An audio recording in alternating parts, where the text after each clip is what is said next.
Good evening, welcome back to our channel. আশা করবো তোমরা প্রত্যেকে ভালো আছো, আমরাও ভালো আছি। আগের ব্লগটা এখানেই শেষ হয়েছিল, আবারও এখান থেকেই শুরু হচ্ছে। আজকে বুধবার সন্ধেবেলা, যাতে তোমাদের বারগুলো গন্ডগোল না হয়ে যায় তাই আমি বারগুলোও মেনশন করে দিচ্ছি। কারণ এখন একটা ব্লগ বিকেলের মধ্যে শেষ করে আবার সন্ধ্যে থেকে আরেকটা ব্লগ ধরছি, মানে পরের দিনের ব্লগটা ধরছি আর কি। যে মানে বেশি বড় হয়ে গেলে তোমাদেরও ইন্টারেস্ট থাকে না। আমি চেষ্টা করি সবসময় 10 মিনিট কি 11 মিনিট, বেশিরভাগ হলে 12 মিনিটের মধ্যে ব্লগ শেষ করে দেওয়ার। কারণ খুব বড় হয়ে গেলে ইন্টারেস্ট থাকে না, সব কিছুরই একটা মাপ আছে আর কি। তো চলো, আজকের ব্লগটা শুরু হচ্ছে এখান থেকেই। ছাদ থেকে ফিরে এসে রিফাইন তেলটা আমি ঢাললাম, আর খুন্তি দিয়ে ওইভাবে আমি সাপোর্ট দিয়ে প্যাকেটটাকে উল্টে দিয়েছি। আর এই যে আমার লস্যি বানানো হয়ে গেছে।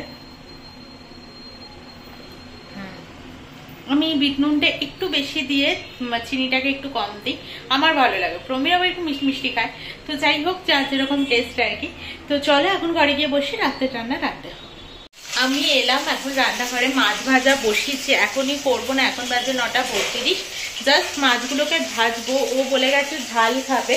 তো এখনই রান্না করতে, যেহেতু 2 পিস মাছ কি আর করবো, তাই ভাবলাম 4 পিস মাছই একবারে করি। কালকের মাছটাও করে রাখি দুপুরের, আর আজকে রাতেরটাও করি। আর কালকে একটা পটলের কিছু একটা সবজি বানাবো, হয়ে যাবে। তো 4 পিস মাছ এখন ভেজে তারপরে মিক্সিতে সর্ষে পোস্ত আর টক দই দিয়ে একসাথে পেস্ট করবো, কাঁচা লঙ্কা নুন টুন দিয়ে। সেটা দিয়ে ভাজা মাছটাকে অনেকক্ষণ মাখিয়ে রেখে দেবো, তারপর ভাপা বসাবো, মানে ঝাল মতো আর কি। তো এটা ওর খেতে ভীষণই ভালো লাগে, আমাকে বলেছে বেশি একটু ঝাল ঝাল করে করো। তো সেটাই করবো। ওরা আসলে কাতলা মাছটা খেয়ে এত ভালো লেগেছে, সকালবেলা সত্যিই মাছটার টেস্ট ছিল। আর বড়ও পেয়েছে মাছটা ওর মনের মতো, তো বলছে রাতেও একটু মাছ করে খাবো। তো তাই জন্যে এখন মাছ বসলাম। আর এটা দেখো, হঠাৎই সন্ধ্যেবেলা এটার আগমন হলো, আমি আবার একটু খুঁটেও দিয়েছি, তো আমার একটা চুল কাটছে। 4 পিস মাছ আমি ভালো করে ভেজে নিয়েছি। এইবার এখানে যে মশলাটা করে নিয়েছি সেটা এখানে দিয়ে দেবো। সামান্য পরিমাণ হলুদ দেবো, আর এখানে যেহেতু নুন লঙ্কা সবটাই দেওয়া রয়েছে, তাই এখানে দেবো এবার সামান্য পরিমাণ একটু হলুদ আর সামান্য পরিমাণ সর্ষের তেল দিয়ে ভালো করে মাখিয়ে ঝুঁকিয়ে রেখে দেবো। সব দিয়ে মোটামুটি আমি মাখিয়ে দিয়েছি, আর একটু হয়তো হলুদ গুঁড়ো লাগতে পারে, তেল টেলও দিয়ে দিয়েছি আমি। এবার এটাকে ঢাকা চাপা দিয়ে রেখে দেবো। ঠিক প্রমি যখন ওখান থেকে বেরোবে তখন এটা কড়াইতে বসিয়ে দেবো, আর একদিকে ভাত বসিয়ে দেবো, তাহলেই হয়ে যাবে। তো চলো এখন ঢাকা চাপা দেওয়া থাক। নিচে এলাম, এখন বাজে 11:20। প্রমি চলে এসেছে প্রায়, আমাকে বললো নিচে আসো। তো গ্যারেজের তো তালা দেওয়াই থাকে, বড় গেটটায় আর কি। আর এটাই এখন শুধুমাত্র ফিঙ্গারপ্রিন্টের লকটাই থাকে, তালা লাগায় না, কিন্তু তারপরেও আমাকে নিচে আসতে হয়। তার কারণ হচ্ছে প্রমির ফিঙ্গারপ্রিন্টটা মাঝে মধ্যে নিতে চায় না, কোনো একটা প্রবলেমের জন্য হয়তো নিতে চায় না। তাই জন্য আমি আসি, বাই চান্স রাত্রিবেলা বেকার আসবে, তারপরে ফিঙ্গারপ্রিন্ট কাজ করবে না, আবার আমাকে ফোন করবে, ও ততক্ষণে দাঁড়িয়ে থাকবে। কিন্তু আমাকে ফোন করেছে তাও অনেকক্ষণই হলো, বললো 2 মিনিটে নাবো। কোথায় কি এখনো তো আসছে না, আর কোন দিক দিয়ে আসে ঠিক বোঝা যায় না। একদিন আসে এদিক দিয়ে, তো একদিন আসে এদিক দিয়ে।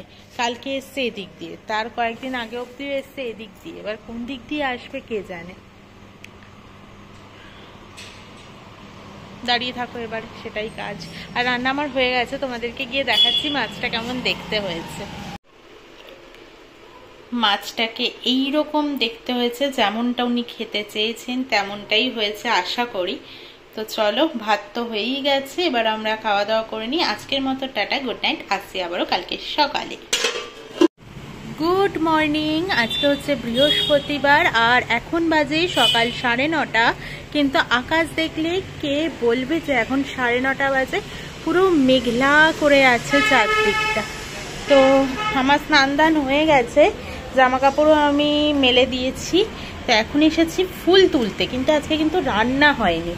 আজকের ব্যাপারটা হচ্ছে আমি আজকে একটু দেরি করে ঘুম থেকে উঠে পড়েছি, মানে একটু না, 1 ঘন্টা লেটে উঠেছি। আমি উঠেছি আজকে 8:34-এ, চোখ খুলেছি। তারপর তো বাড়িতে ফোন টোন করা, একটু বসে নেওয়া, এই করতে করতে 8:45। তাই ভাবলাম আগে ঘর ঝাড় দিয়ে ঘর মুছে নিয়ে স্নান দান করে আগে পুজোটাই দিয়ে নিই, তারপর যা হবে হবে। এখন বাজে 9:40, আমার পুজো টুজো দেওয়া কমপ্লিট হয়ে গেছে। এবার যাবো আমি রান্নাঘরে। না, ঘুম থেকে উঠে কিন্তু শুধু আমি ঘর মোছা দিয়ে স্নান করিনি। আমি এখানে কুমড়ো বটি করবো বলে কুমড়ো কেটেছি, পেঁয়াজ দিয়ে করবো তাই পেঁয়াজ কেটেছি, এখানে রাতের বাসন মেজেছি, এইসব কাজগুলো করে তারপর আমি ঘর দিয়ে ঘর মুছে স্নানে গেছি। আর মেঘলা ওয়েদারটা করেছে, তোমাদেরকে তো দেখালামই, কিন্তু তার মাঝে আবার কখন যেন ঝিরিঝিরি বৃষ্টি হয়েও গেছে। ও না, হচ্ছে, দেখো এই ছাদটা দেখো, তাহলেই বুঝতে পারবে। তো ভিজে গেছে, এতক্ষণ শুকনোই ছিল মোটামুটি, এখন ঝিরিঝিরি হয়ে বৃষ্টি পড়ছে। আজকের ওয়েদারটা অনেকটাই খারাপ, দেখেই সকাল থেকে বোঝা যাচ্ছিল যে ভালোই মেঘ-ঠেক করেছে আর কি।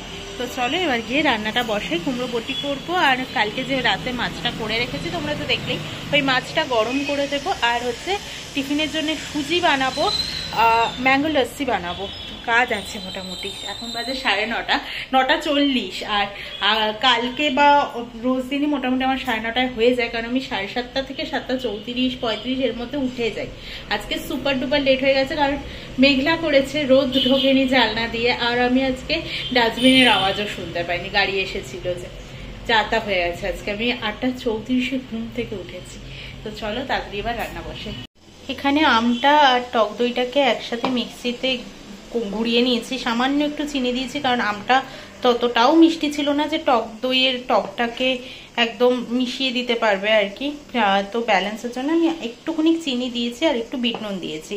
এবার এটাকে নামিয়ে নিয়ে একটা বড় বাটির মধ্যে তারপরে একটু জল মিশিয়ে নিয়ে ঘুটে নেব। রেডি হয়ে গেছে ম্যাঙ্গো লস্যি। কালারটা দেখতে কেমন একটা ওই আমুল ইসের মতো লাগছে দেখতে, কিন্তু ততটাও ঘিয়ে ঘিয়ে হয়নি, বেশ কমলাটেই আছে আর কি। তো এটাও ফ্রিজেই রাখবো। চলো কুমড়ো বটিটাও হয়ে গেছে, এবার নামাবো। চাটাও হয়ে গেছে, ওকে ডাকবো। মোটামুটি এসব কাজ এখন রয়েছে। ওনার অফিস যাওয়ার টাইম হয়ে গেছে, আর আমি এলাম ছাড়তে। আজকে যাবো একটু রাস্তা অব্দি, ছেড়ে দিয়ে আসি ওনাকে। কালকে বাবু টিফিন নেবেন না, কালকেরটা কালকে তোমাদেরকে বলবো কেন নেবে না। কাকে ছাড়তে যাচ্ছি, সে তো 10 পা আগে আগে হাঁটছে। আজকে পুরো লাল টুসটুসে বাবু এসে যাচ্ছে। না, সত্যি কথা বলতে নিজের কাজে যখন একদম মনোনিবেশ করে বসে পড়ি, তখন আমার মাথাতে কিচ্ছু খেয়াল থাকে না। হঠাৎই প্রমীর নাম নিয়ে ফোন করেছে আমাকে, বলছে পোস্ট অফিস থেকে একটা পার্সেল এসছে। কি পার্সেল এসছে বুঝতে পারছি না। আর তার মধ্যে এই ফিঙ্গারপ্রিন্টটা না নিতে চায় না মাঝে মধ্যে, এই আর প্রবলেম। কোথায় দাঁড়িয়ে আছে দেখি আগে। পোস্ট অফিস থেকে তো পার্সেল আসার কথা নয় মূলত, দেখি।